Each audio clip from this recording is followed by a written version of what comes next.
ഒരു സർക്കാർ ഇല്ലായ്മ അനുഭവപ്പെടുന്ന കേരളത്തിൽ അതിൻ്റെ പ്രതിഫലനം തിരഞ്ഞെടുപ്പിൽ ഉണ്ടാകും എന്നുള്ളത് തന്നെയാണ്. അതവർക്ക് മനസ്സിലായിട്ടുള്ളതുകൊണ്ടാണ് എനിക്കിപ്പോൾ ഞാൻ മനസ്സിലായത് അവർ പറഞ്ഞിരിക്കുന്നത് ഇത് സംസ്ഥാന സർക്കാരിൻ്റെ വിലയിരുത്തലല്ല എന്നുള്ളത് അവർ പറഞ്ഞു വെച്ചിട്ടുണ്ട്. അപ്പോൾ ഒരു മുൻകൂർ ജാമ്യം എടുത്തു കഴിഞ്ഞിട്ടുണ്ട്. അവർ ഏതായാലും ഈ തെരഞ്ഞെടുപ്പിന് ഒരു മുൻകൂർ ജാമ്യം CPM എടുത്തു കഴിഞ്ഞിട്ടുണ്ട്. പരാജയം ഉറപ്പായതിൻ്റെ ഒരു മുൻകൂർ ജാമ്യമാണ് അത്. തെരഞ്ഞെടുപ്പ് ഉപതെരഞ്ഞെടുപ്പുകൾ, അതും പ്രത്യേകിച്ച് സംസ്ഥാന നിയമസഭയിലെ ഉപതെരഞ്ഞെടുപ്പ് ഭരണത്തിൻ്റെ വിലയിരുത്തലല്ലാതെ വേറെന്താണ്? ഞാൻ ഗോവിന്ദൻ മാഷയുടെ പോളിറ്റ് ബ്യൂറോട് ചോദിക്കാൻ ആഗ്രഹിക്കുകയാണ്.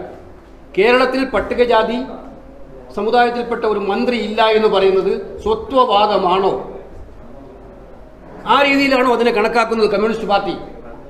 പിന്നോക്ക ജനവിഭാഗങ്ങൾക്ക് കൂടുതൽ പ്രാധാന്യം ലഭിക്കേണ്ടതിന് ആവശ്യകതയും ചർച്ച ചെയ്യപ്പെടുന്ന ഒരു കാലത്ത് ഇന്ത്യ മുന്നണിയുടെ തന്നെ പ്രഖ്യാപിത ലക്ഷ്യം അതാണ്. അവർ ഇന്ത്യ മുന്നണിയുടെ ഭാഗമാണെന്നല്ലേ പറയുന്നത്.